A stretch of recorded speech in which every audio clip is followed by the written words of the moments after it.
Okay, so overall that looks good.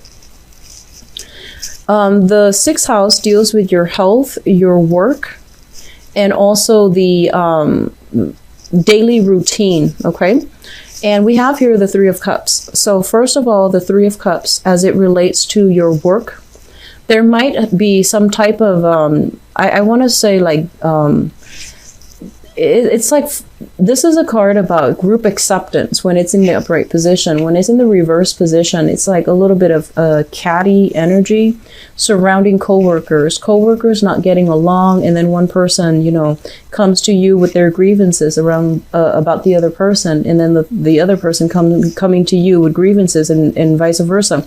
So I feel that you're kind of like caught in the crossfires of people falling out in your work environment. Because you're also the suit of water, I feel that you can also be embroiled in this. So be very, very careful about, you know, work demeanor. So work conduct. So don't get involved in office politics. Don't get involved in, I want to say like office romance as well. Office romance coming to light. So like people catching wind that you are potentially involved with somebody that you're not supposed to be involved with in your work environment.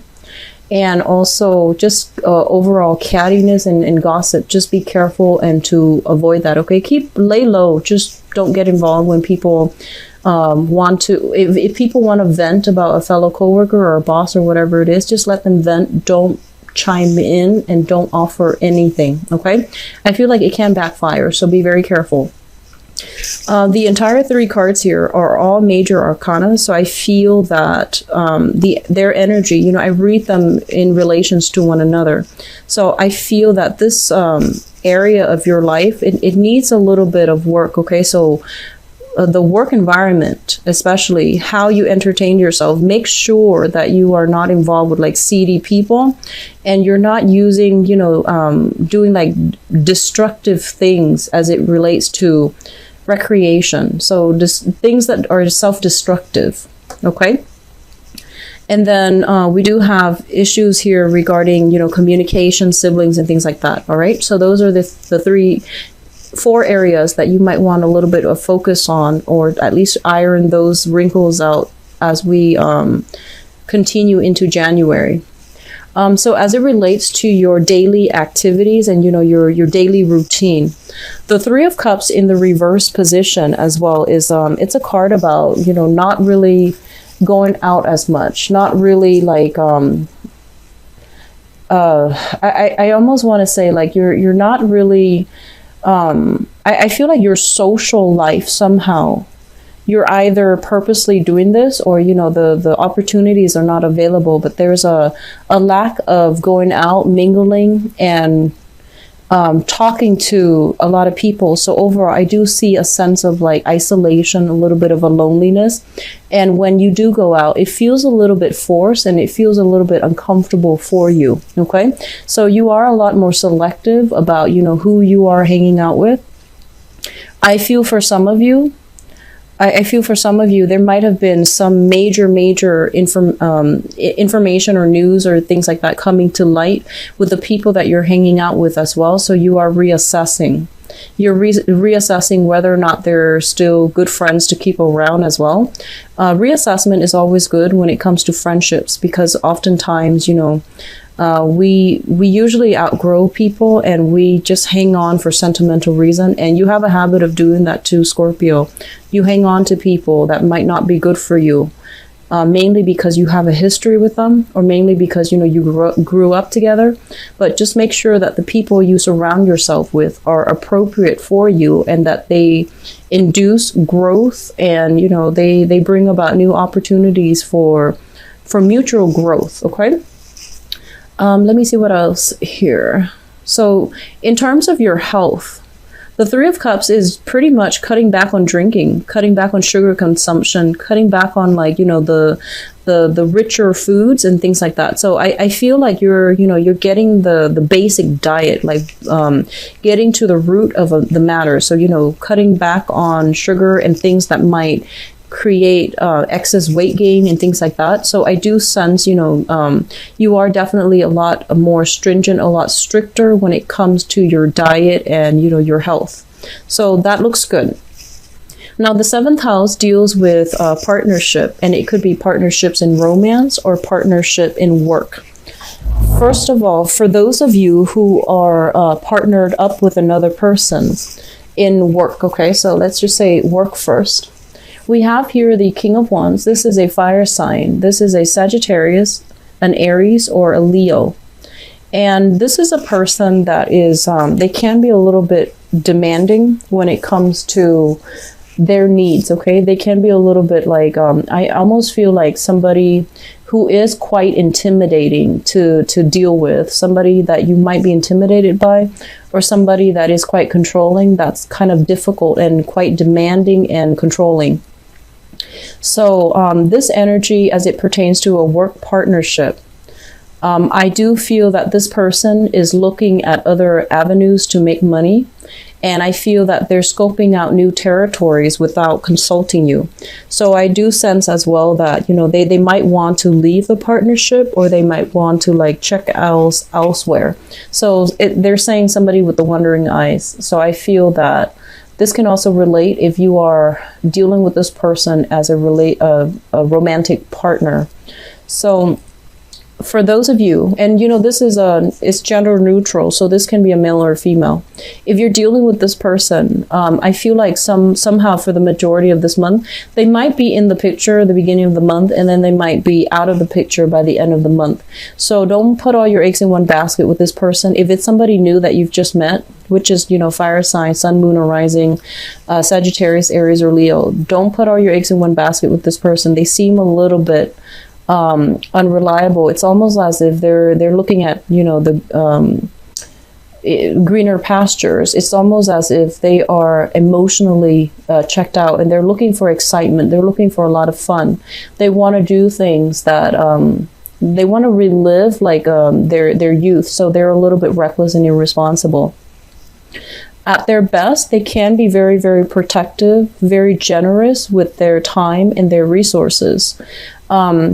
At their worst, though, I feel that, there are a lot of control issues here, and you don't like to be controlled by other people. So I feel like you both are working at cross purposes with one another, okay? What I'm also feeling is this is an ideas person. This is a person with great plans, great ideas, but I feel that they don't really take those ideas into the world in order to build them. So they expect other people to do it, and they don't want to get their hands dirty. So I feel like you're dealing with somebody like this as it relates to a work partnership or a romantic partner. Your 8th house deals with joint finances. So the 8th house is basically the psychic house. And just for the purposes of this reading, I want to simplify a little bit and see how it relates to you.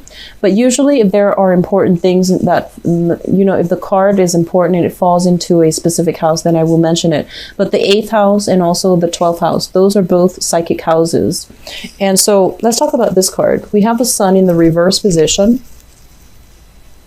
And as it relates to your joint finances, the sun in the reverse is basically expecting like a big financial windfall or some type of a big financial payout, and then when you actually get the news, it's a lot less than you're hoping for. Okay, so it's a little bit of a downer, and I apologize for that. But when it comes to joint finances, be very, very careful, especially if you are partnered up with this person right here.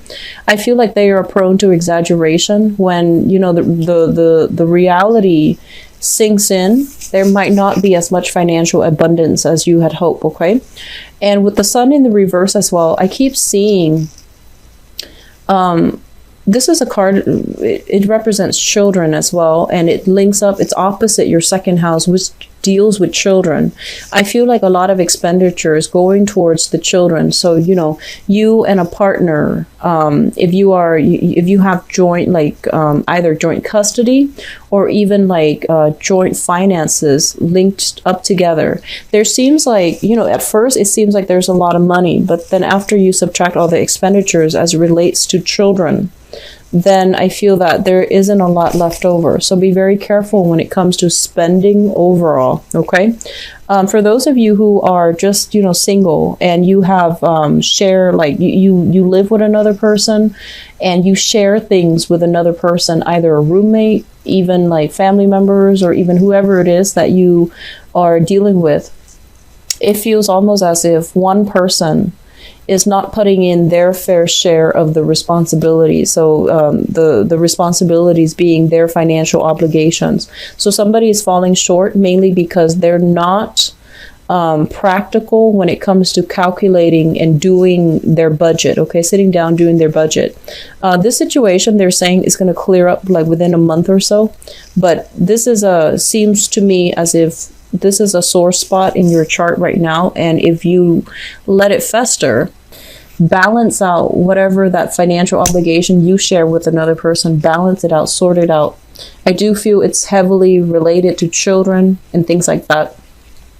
So the ninth house deals with higher education. It deals with foreigners. It deals with foreign travel, as well as philosophy, religion, and things like that.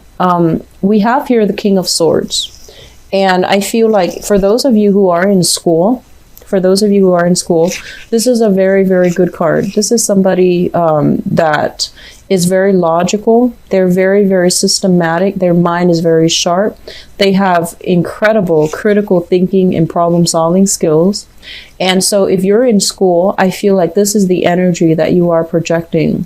You're very methodical. And I do feel like a lot of you might be in the technical profession if you are in school. I do see a lot of people doing research, crunching numbers, or even doing statistical analysis. So I do see a lot of techies, and especially math people.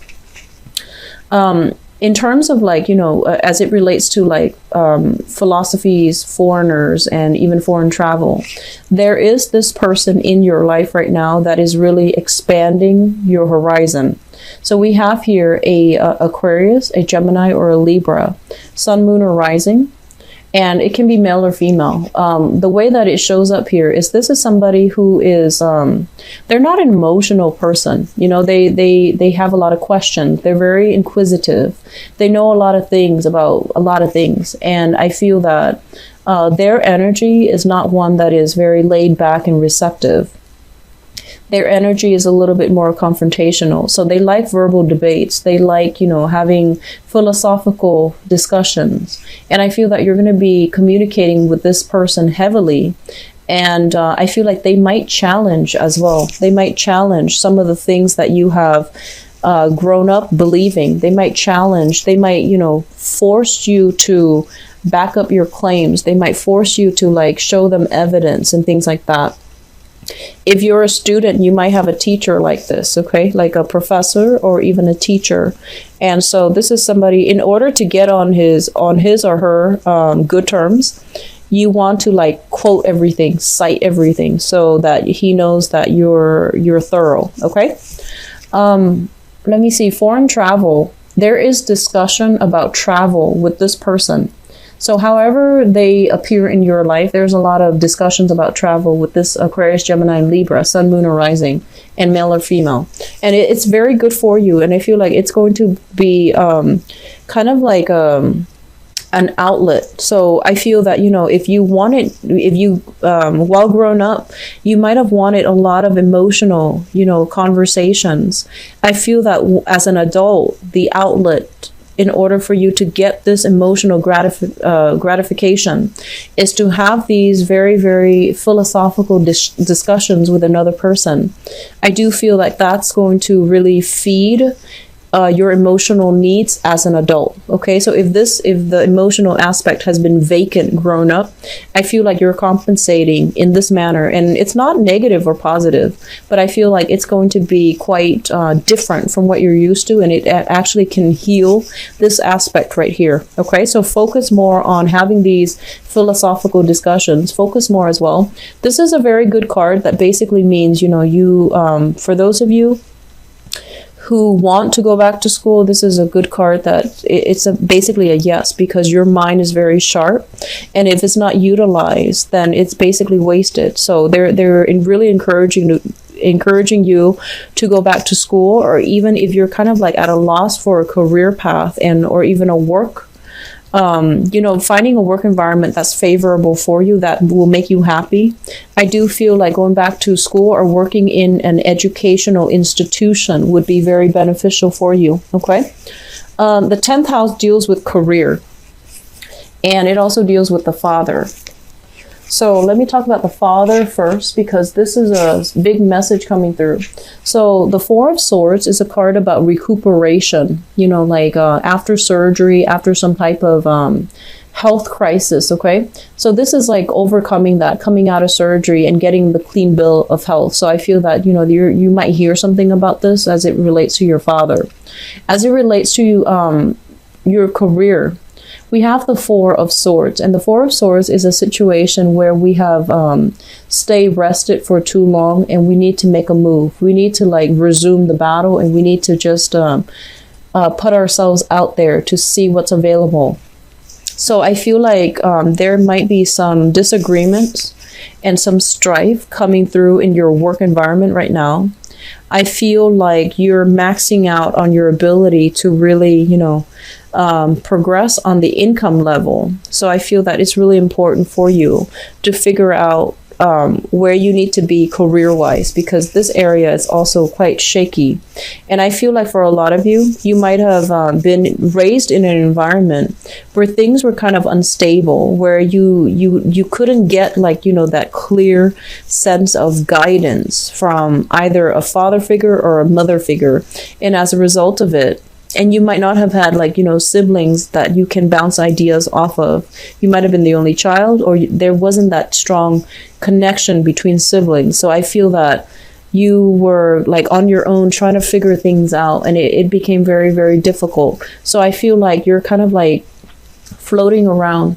You know what you like, but I feel that you just need to take the steps in order to get there. Okay, take the steps to steer your career path in the right direction. This is coming up for re-examination too. Now, going back to what I mentioned about 3 years ago, we were going through a major Saturn return.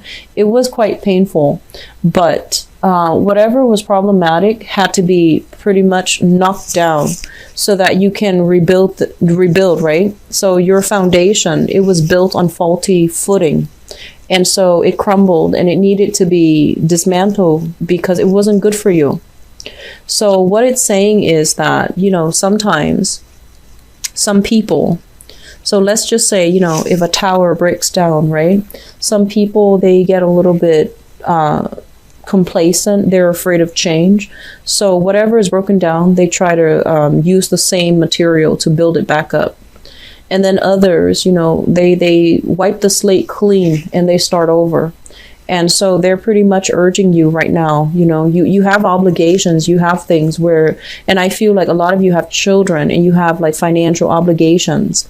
So you can't really start over, even though you want to. It's always easier to just wipe the slate clean and just, rebuild from scratch. It's a lot easier, but you have family obligations. You can't do that.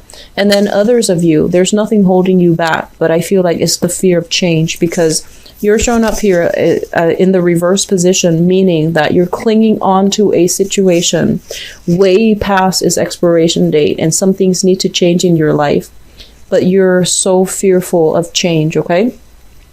So depending on which side of the coin you fall under, some things need to change. And we have a lot of things, a lot of areas actually that need a lot of work. So tackle one thing at a time. Otherwise, all of these things will kind of... okay, so 11th house. 11th house deals with your friends and your group associations. First of all, we have here a situation with the Two of Pentacles. This is juggling financial obligations.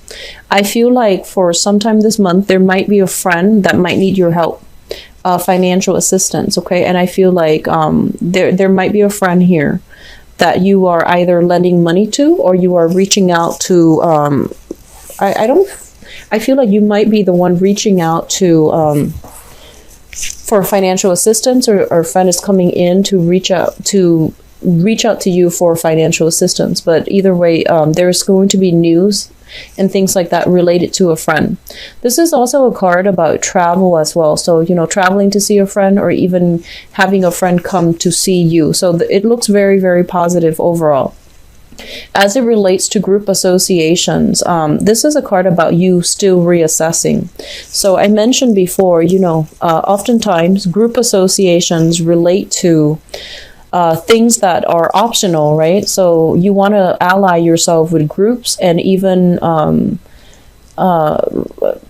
groups that have potential for professional networking. But the way that things are right now, I feel like with your value system, they need to be re-examined. So I feel like, you're still going through a major rebuilding process. You're trying to find your footing. And so right now, you're still not sure. You're still uncertain. And I actually don't see Scorpios feeling uncertain. This is the first time that I feel that, on the one hand, you have a lot of abundance, like in love and support. But on the other hand, it feels almost as if you're coming into this year very wobbly when it comes to your foundation overall. And when you're wobbly with your foundation, you're not really sure like what you can believe in, what you know to be true, and you're not really sure about your capabilities and what you really stand for and what you can really believe in anymore. So there's almost like a spiritual crisis, or a crisis of faith. And so sort this out as well, okay? And the group associations then basically indicates that you're not going to be able to network with people and join these associations until you figure out where you stand, until you figure out what you really value. Once that is figured out, then this can happen for you, okay? The 12th house basically deals with institutions, and it deals with secrets, okay? So just for the sake of this reading, first of all, the 12th house is another very, very psychic house, and it's heavily activated. So we have the 8th house, which is heavily activated, but it's activated in a way where you are getting some push, some nudge to take care of your career and your public image, okay? Reform your career path and your public image. And the 12th house here is signifies, some type of a soulmate connection here coming through for you. So the 2 of Cups we have as well the 6 of Cups, which is a soulmate connection. So both of these things indicate to me that there is a soulmate person in your environment. They can offer you a lot of like spiritual healing. Whatever past relationship where you thought that, that person was a soulmate, I feel that there is a new one coming through, and it's going to provide some healing, whatever destruction was brought about by the previous situation, circumstance, is going to provide some healing. Additionally, what they're saying is, because this is a house of secrets, this is not something that you are aware of. But I feel that I feel this overwhelming sense of loneliness. It's almost like, being surrounded by a bunch of people, but still feeling on the outs, feeling as if I'm not being understood. So I feel that it's really important for you, in order to let that go away. You are going to have to network a little bit more with people. You are going to have like more soulful connections and conversations with other people. So that means letting your guard down. That basically means as well seeing another person rather than focusing on, how different you are. Looking at them and try to pinpoint your similarities. So treating others in a more egalitarian way, that's going to be very beneficial for you, to allow you to see things from their perspective. Okay, so having more soulful communication as well as philosophical discussions. These are the 2 main things you should focus on, because they're very strong in this spread. So those 2 areas are going to provide very good outlets for you to overcome these challenges that happened in the past 3 years, to overcome the sense of isolation and feeling like as if your friends don't really understand you. So you need to get this rolling for the next few months, so that it doesn't, affect you throughout the entire year.